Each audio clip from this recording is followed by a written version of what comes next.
Hey, it's Clay, and this will be a video chart on Bitcoin. We will take a look at the 4-hour time frame. Real quick, what do I mean by 4-hour in case maybe you're new to charts? Instead of each one of these candlesticks here representing 1 day's worth of price action, which is what you would normally see, each one represents 4 hours. So while this here may look like a couple weeks worth of time, it's actually just the past couple of days broken down into 4-hour time slices. I like to this time frame. That does a good job of telling the quote-unquote story of the price, and then makes mapping out where levels of support and resistance a bit easier to see.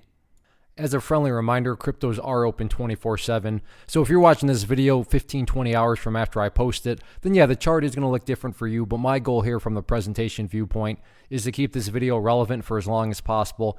And I'm going to accomplish that by talking about more so general levels and then walking you through some questions. And based on how you answer those questions, that'll dictate the current status of the chart. So first thing to talk about, and this will sound like a broken record to those that have watched the past videos, but question number one, let's just use a 15-hour number. So you're watching this video 15 hours from now.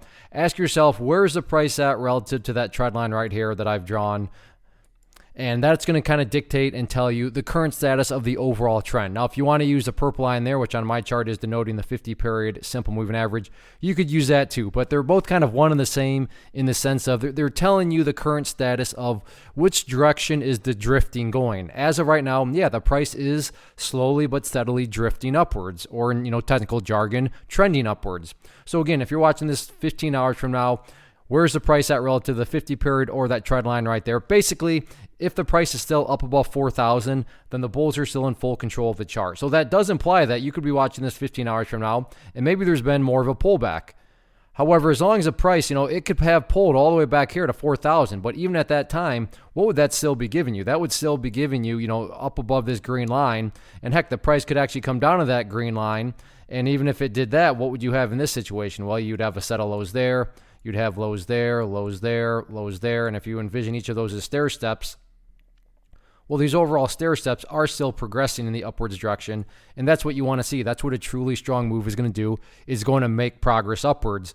So that's where, just a very straightforward way to judge the health of everything with that first question is just taking a kind of inventory check and making sure that the price is up above that area. Now, if the price is down below it, at that point, a little common sense comes into play. I mean, if the price is just slightly below it, okay, that's not great. However, it's not like it's a total train wreck. If for some reason 15 hours from now you're watching this and the price is all the way down here to 3,800, at that point, something's definitely broken. Something's definitely no longer right. I would be shocked if that actually is the case 15 hours from now, but I suppose you never know with these cryptos. But again, use those, that level as your main starting ground.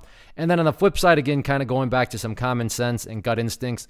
If you're watching this and the price is up above the 4,200 mark, well, then that tells you that not only is the price and the trend still bullish, the trend's actually getting that much more powerful because now all of a sudden the price is broken to new highs.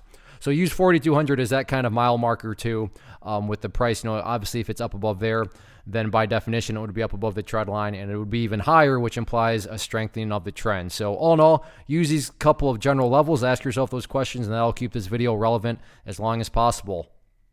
One of the biggest questions that I get is, hey Clay, how do you find the stocks that you trade? So what I've done is put together a free resource guide where I talk about the tools that I use to locate stocks that I find interesting and think may have potential. So if that sounds like something that could add value to you as a trader, then click on the image that is up on the screen right now and I will email you the guide. The guide itself is very short and to the point, and best part, it's completely free. Thanks for watching the video. Let me know if you have any questions.